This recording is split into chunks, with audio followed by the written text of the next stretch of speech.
दिन कहरଙ୍କ परिवार आकाश तले बीतुछि जीवन फेल मारिछि आवास योजना।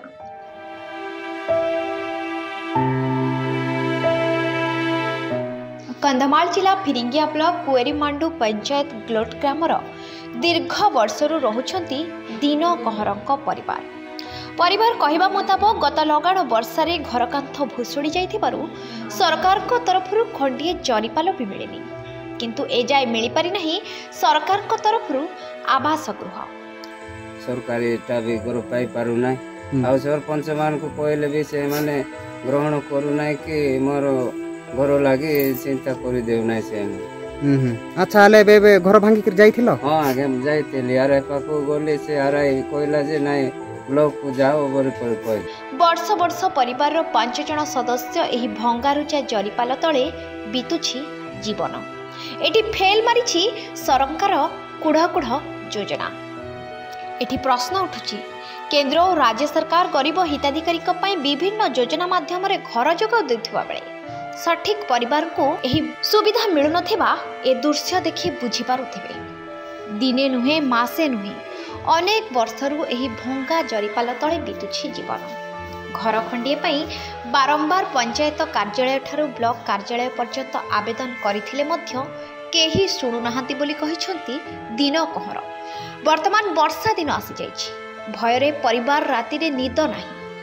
घर कांथ फाटी जाइथिबारु भयरे परिवार बहु दुख कष्ट रे बसवास करुछंती। सरकार योजना माध्यम गरीब परिवार दुख शुणी आवास गृह जोगाई देबा पई परिवार तरफ दाबी करछंती। तेणु प्रशासन एथिप्रति सठिक दृष्टि आकर्षण करबा सह दिन कहरको आवास गृह जोगाई देबा पई ग्रामवासी दाबी करछंती। अन्यपटे देखिबाकू बाकी रहिला प्रशासन केबे सुनिबे असहाय दिन कहरको दुख ताहा देखिबाकू बाकी रहिछि।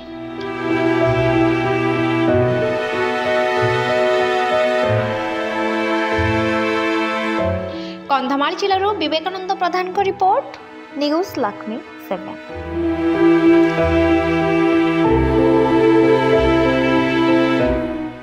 दिन कह केते वर्ष होला इथे रहउछ?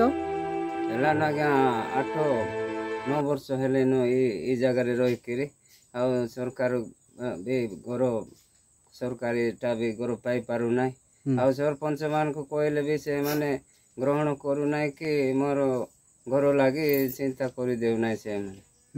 अच्छा हले बे घर भांगी कर जाइथिलो? हां आगे जाइथिली आरे पाको गोले से आराई कहला जे नाही ब्लॉक को जाओ बोल पर कहला से। अच्छा हले घर पई केत थरा अप्लाई करथिलो? केते तोर बेंती अप्लाई करि छै सरपंच को भी कहै छै तापर वार्ड मेंबर को भी कहै छै से माने मोर कथा। अच्छा इठे केते जण रहउछ घरे? 5 जण। 5 जण ना कोन कोन? मोर दिन कहर आउ जेमा दे कहर आउ रुद्मा कहर मामिता कहर जानकी कहर हेले समस्त क्वाड जाई छंती? ना जे माने स्कूल रे अछंते हॉस्टल।